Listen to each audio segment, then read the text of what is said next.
അങ്ങനെ രാവിലെ അമ്പലത്തിലാണ് രാവിലെ അമ്പലത്തിലാണ് പടത്തിൻ്റെ പൂജ അറിഞ്ഞു വന്നാണ്. അതിൽ അവസരമുണ്ടോ ചോദിക്കാൻ വേണ്ടി വന്നാണ്. എല്ലാ ഷൂട്ടിംഗ് സ്ഥലത്തും പോയി ചാൻസ് കിട്ടും. എൻ്റെ ജീവിതം മാറ്റിമറിച്ചതൊക്കെ ചെയ്യാനാണ്. അപ്പോൾ നമ്മൾ എല്ലാ സെറ്റിലും പോയി നമ്മുടെ ആഗ്രഹം എന്താ നമ്മളെല്ലാവരുടെയും പോയി ചാൻസ് ചോദിക്കുക. സിനിമയാണ് ആഗ്രഹം, അതെല്ലാം നന്നാക്കി ചെയ്യുക. ഇതിലിപ്പം ഈ പൂജക്കൊന്നും വിളിച്ചിട്ടില്ല? ഇല്ല വന്നാണ്. അപ്പോൾ അവസരങ്ങൾക്ക് വേണ്ടി ഇങ്ങനെ എല്ലാ പൂജ നടക്കുന്ന സ്ഥലത്തും പോകും. ഒരു ഇത് എല്ലാവരുടെയും പോകും, ഷൂട്ടിങ്ങിൻ്റെ പോകും. പിന്നെ എല്ലാ ഡയറക്ടർമാരിനെ, കഥ എഴുതുന്നവരിനെ, സംവിധായകന്മാർ, പിന്നെ കൺട്രോളർ, എല്ലാവരും വിളിക്കാറുണ്ട്. ആരെങ്കിലും എങ്ങനെയൊക്കെ പോയ സമയത്ത് ആരെങ്കിലും അവസരം തന്നിട്ടുണ്ടോ? ഇഷ്ടം പോലെ തന്നിട്ടുണ്ട്. അങ്ങനെ അവസരം ചോദിക്കാൻ മടിയില്ല. നമ്മൾ നമ്മുടെ ആഗ്രഹം ചോദിക്കാൻ ഒരു മടിയില്ല. നമ്മൾ എന്താണ് ഒരു അഭിനയിക്ക് ഒരു ചാൻസ് അല്ലേ ചോദിക്കുന്നത്. അപ്പോൾ ഈ നമ്മൾ ശരിക്കും പറഞ്ഞാൽ ഇങ്ങനെയൊക്കെ പോയി ചോദിക്കുന്ന സമയത്ത് എന്തെങ്കിലും മോശം അനുഭവം ഉണ്ടായിരുന്നു? ഇതുവരെ എനിക്കൊന്നും ഉണ്ടായിട്ടില്ല. ഇപ്പോൾ പല സെറ്റുകളിൽ ഇപ്പോൾ ആട് 3ൻ്റെ സെറ്റിൽ വിജയ് ബാബു സാറിൻ്റെ അടുത്ത് ചോദിക്കുന്നുണ്ടായിരുന്നു. എന്താ പറഞ്ഞത് സാറ് നോക്കാൻ പറഞ്ഞു, ഇതിൽ നോക്കാൻ പറഞ്ഞു, അടുത്തായിട്ട് തരാൻ പറഞ്ഞിട്ടുണ്ട്. അത് ഞങ്ങൾ തൃശ്ശൂർ പൂരത്തോട്ട് പരിചയമാണ്. ഭയങ്കര സ്നേഹമാണ്.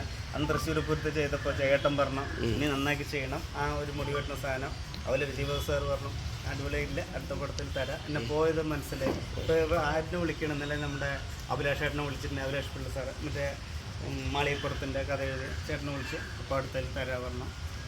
അപ്പോൾ എല്ലാവരും വിളിക്കാറുണ്ട്, ഡയറക്ടർമാരിനെയും കഥ എഴുതുന്നവരും എല്ലാവരും വിളിക്കാറുണ്ട്. ആരോടും അവസരം ചോദിക്കാനൊന്നും മടിയൊന്നുമില്ല. ഏട്ടാ നമ്മൾ സിനിമയിൽ അഭിനയിക്കുക നമ്മുടെ ആഗ്രഹമല്ല ഏട്ടാ. അപ്പോൾ എല്ലാവരും കൂടെ ചോദിക്കുക. ഇതിപ്പോൾ ഈ ഉണ്ണിക്കണ്ണൻ എന്ന് പറഞ്ഞ ഒരാളെ ഇപ്പോൾ കുറച്ച് ആൾക്കാർക്ക് ഭയങ്കര ഇവൻ വെറുതെ ആൾക്കാരെ പറ്റിച്ച് നടക്കുകയാണെന്നൊരു സംഭവമുണ്ട്. പക്ഷേ ജനുവരി എനിക്ക് തോന്നുന്നു 25 ആകുമ്പോൾ ഒരു ഫോട്ടോ വരും. വേറൊരു കാര്യം ഉണ്ടായിട്ടുണ്ട് ഏട്ടാ. ഏട്ടാ ഞാൻ കാണാൻ പോയത് അപ്പുറത്തെ വീട്ടിലുള്ള ആളോ തൃശ്ശൂർ, പാലക്കാട് അല്ലെങ്കിൽ തിരുവനന്തപുരത്തുള്ള ആളിനില്ല. വേൾഡ് അറിയുന്ന നമ്മുടെ ഇളയ തലവതി വിജയണ്ണൻ്റെ ഫോട്ടോ ആണ്. സിനിമ കോസ്റ്റ്യൂമിലാണ്. അത് മലയാളത്താണ്. സുരേഷ് ഏട്ടനാണെങ്കിലും പിന്നെ ലാലേട്ടനാണെങ്കിലും മമ്മൂക്കാണെങ്കിലും ദിലീപേട്ടനാണെങ്കിലും രാജുവേട്ടനാണെങ്കിലും ടോവിൻ ചേട്ടനാണ്. ഇതൊക്കെ കോസ്റ്റ്യൂമിൽ. അതിനിപ്പോൾ നസ്ലിനായിക്കോട്ടെ, ഫഹദ് ആയിക്കോട്ടെ, ആരാണെങ്കിൽ പോലും തമിഴിലാണെങ്കിൽ മലയാളത്താണെങ്കിൽ ഫോട്ടോ കോസ്റ്റ്യൂമിൽ ആരിനും കിട്ടില്ല. അതാണ് സത്യം. പിന്നെ ഞാൻ ഇവിടെ നിന്ന് 1-ാം തീയതി ജനുവരി 1-ന് നടന്നപ്പോൾ ജനുവരി 13-ാം തീയതി എനിക്ക് വിജയ് സാറിൻ്റെ മാനേജറിൻ്റെ ഒരു മെസ്സേജ് വന്നിട്ടുണ്ടേ. അതായത് ജഗദീഷ് പഴനിസ്വാമി സാറിൻ്റെ. ഇതെനിക്ക് അറിയില്ല, ഇംഗ്ലീഷ് എനിക്ക് അറിയില്ല. അപ്പം നമുക്കത് അറിയില്ല. ഇവിടെ വന്നൊരു 4-5 മാസം കഴിഞ്ഞിട്ടൊരു ഹായ് അയക്കാൻ നോക്കുമ്പോൾ അവിടെ നിന്നൊരു മെസ്സേജ് വന്നിട്ടുണ്ട്. അപ്പോൾ ഇതെല്ലാം ഒരു ഇതാണ്. അപ്പോൾ ഫോട്ടോ വരും.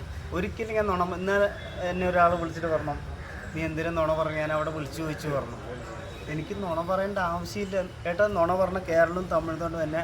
എനിക്ക് ഇവിടുന്ന് പോകുമ്പോൾ ഞാൻ കുറച്ച് പൈസയും കൊണ്ട് പോയത്. ഇവിടുന്ന് പോയി കുറച്ച് പൈസയും കൊണ്ട് പോയിട്ട് സീരിയലും സിനിമയും പരസ്യം ചെയ്ത് ഇവിടുന്ന് കേരളവും തമിഴ്നാടും കട്ടയ്ക്ക് സപ്പോർട്ട് ചെയ്ത് അവർ ഭക്ഷണം വാങ്ങിക്കുന്ന ഒരു അനിയനെ പോലും മോനെ പോലും നോക്കിയിട്ട് നുണ പറഞ്ഞപ്പോൾ എനിക്ക് നുണ അറിയില്ലേക്ക് പറ്റിക്കാൻ അറിയാം. എന്നിട്ട് ഇന്നാളെ എൻ്റെ അടുത്ത് ഒരാൾ പറഞ്ഞു നീ കണ്ടില്ല, നീ എന്തിനും നുണ പറയുന്നത്. എൻ്റെ കയ്യിൽ തെളിവ് എന്ന് പറയാൻ ഇപ്പോൾ ഒന്നുമില്ല. അത് അനിത്യക്കുട്ടി പറഞ്ഞിരുന്നു. ഒരിക്കലും ഞാൻ നുണ പറയില്ല, പറ്റിക്കില്ല. എനിക്ക് നുണ പറയാനും പറ്റിക്കാനും അറിയില്ല. ഫോട്ടോ ജനുവരിയിലേ വരുള്ളൂ. വിജയണ്ണൻ എനിക്ക് എല്ലാ കാര്യം ചെയ്തു തന്നു. എനിക്ക് റൂം എടുത്ത് തന്നു. AC ട്രെയിനിൽ നനച്ച വണ്ടിയിൽ എന്നെ തിരിച്ചയച്ചത്. അതൊക്കെ എൻ്റെ ഭാഗ്യമാണ്. അത് ആർക്കും കിട്ടാത്ത പോലെ എന്നെ നന്നായി ട്രീറ്റ് ചെയ്തിട്ടുണ്ട്. ഇനിയിപ്പോൾ വിജയനെ കാണുന്ന എനിക്കൊരു ആഗ്രഹമുണ്ട്. ഒന്ന് വിജയനെ ഒന്ന് കാണിക്കാൻ ഉണ്ണിക്കണ്ണ. ഏട്ടൻ ഞാനൊരു കാര്യം പറയട്ടെ. ഇപ്പോൾ ഏട്ടനിപ്പോൾ ലാലേട്ടനെ കാണണം, മമ്മൂക്ക് ഇങ്ങനെ ഓരോ ആഗ്രഹങ്ങളുണ്ട്. ആ ആഗ്രഹം വേണ്ടിയിട്ട് സന്തോഷ് ജോർജ് കുളങ്ങര സാറ് പറയുന്ന പോലെ എല്ലാവരും പറയുന്ന പോലെ വിനീത് ശ്രീനിവാസേട്ടൻ വിനീതേട്ടനൊരു കാര്യം പറഞ്ഞു. നമ്മുടെ ആഗ്രഹം എന്ത് ഇതാണെങ്കിലും കഷ്ടപ്പെട്ട എന്നാലും പടച്ചം തരും. അങ്ങനെ ഒരു ആഗ്രഹം ഉണ്ടെങ്കിൽ നന്നായി ദൈവത്തിന് വിളിക്കുക, അതിനുവേണ്ടി പരിശ്രമിക്കുക, പണിയെടുക്കുക. കേട്ടാ ഇന്നലെ എന്നെ 12 മണിക്ക് ഒരാൾ വിളിച്ചു. ആരെന്താണെന്നൊന്നും അറിയില്ല.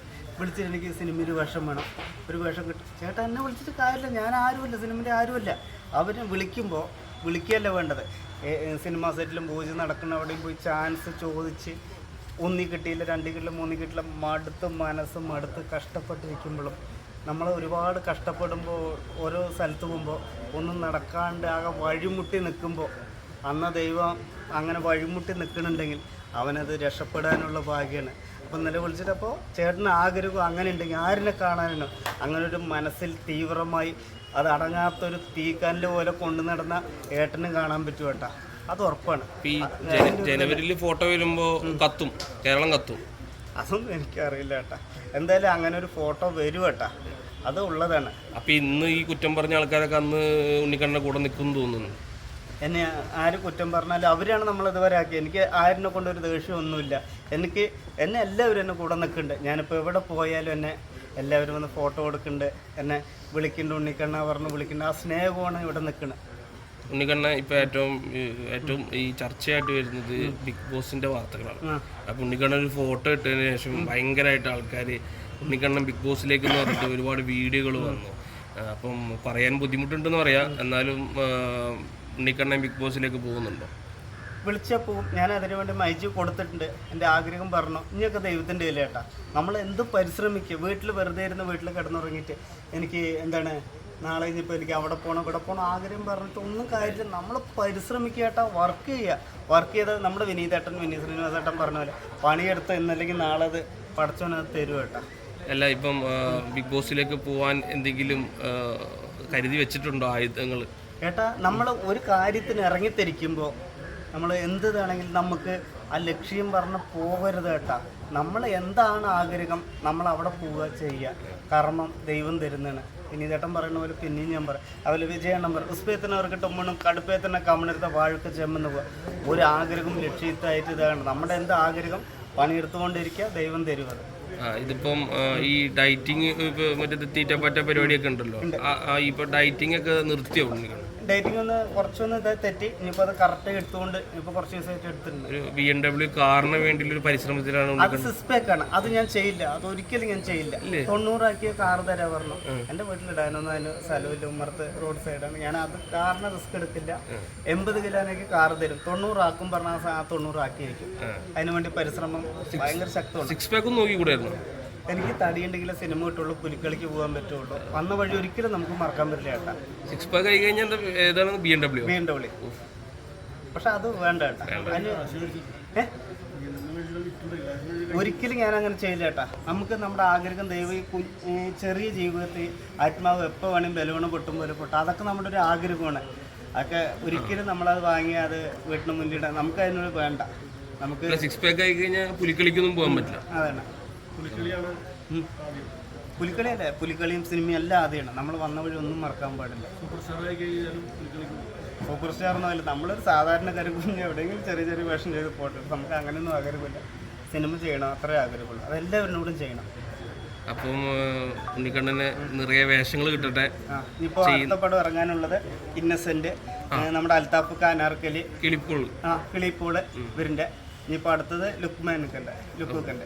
നിറയെ പടങ്ങളുണ്ട്. പടം വേറൊരു വിഭജിച്ചിട്ട് പടം വരുന്നുണ്ട്. ആ സർപ്രൈസ് ആണ്. അത് അടുത്തന്നെ ഉണ്ടാവും. അത് വലിയൊരു പടമാണ്. ലാലേട്ടനോട് ഒരു പടത്തിലുണ്ടെന്നൊക്കെ പറയുന്നുണ്ടല്ലോ. ഉണ്ണിക്കണ്ണൻ ഇല്ല? അല്ലല്ല, അത് ഏട്ടാ അതിപ്പം പലവരും പലതും പറയും. അങ്ങനെ ഉണ്ടെങ്കിൽ നമുക്ക് പറയില്ല. ഇത് വലിയ സർപ്രൈസ് ആണ്. അത് വരാൻ പോകണല്ലോ. അത് നമ്മൾ അവിടം വരെ എത്താനൊന്നും ആയിട്ട് നമ്മൾ സാധാരണ ഏട്ടാ. സിനിമയ്ക്ക് വേണ്ടി ഉണ്ണിക്കണ്ണനോട് എന്ത് പറഞ്ഞാലും ചെയ്യാൻ പറ്റും. എന്ത് പറഞ്ഞാലും ചെയ്യും. ഫൈറ്റ് ചെയ്യണം എന്ന് പറഞ്ഞാൽ ചെയ്യും. ഒരു 10 കിലോ കുറയ്ക്കണം എന്ന് പറഞ്ഞാൽ കുറയ്ക്കും. അതും ചെയ്യും. സിനിമയാണ് ആഗ്രഹം. എന്ത് പറഞ്ഞാലും ഞാൻ ചെയ്യും. ഒരു 2 നില കെട്ടിടത്ത് നമ്മൾ ചാടണം എന്ന് പറഞ്ഞാൽ അത് വെറുതെ ചാടണം പറഞ്ഞാൽ അങ്ങനെയല്ല. അത്രയും സേഫ്റ്റി തരും. അല്ല, അതിന് ഇതൊക്കെ വിട്ട് ബെൽറ്റ് കിട്ടിട്ട് ചാടാൻ പറയുള്ളൂ. ചാടും. സിനിമയിൽ എന്ത് പറഞ്ഞാൽ ഡയറക്ടർമാർ സാറുമാർ പറഞ്ഞു കഴിഞ്ഞാൽ ചെയ്യണം.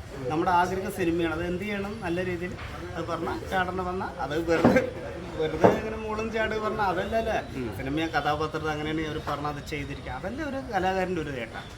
അപ്പോൾ ഓക്കെ, ഓൾ ദ ബെസ്റ്റ്. നിറയെ പടങ്ങൾ കിട്ടട്ടെ, വലിയൊരു സൂപ്പർ സ്റ്റാറായി മാറട്ടെ. എല്ലാവരും ഓർമ്മിക്കണം. അന്നേരം വന്ന വഴി ഒരിക്കലും മറക്കാത്ത ആളാണ്.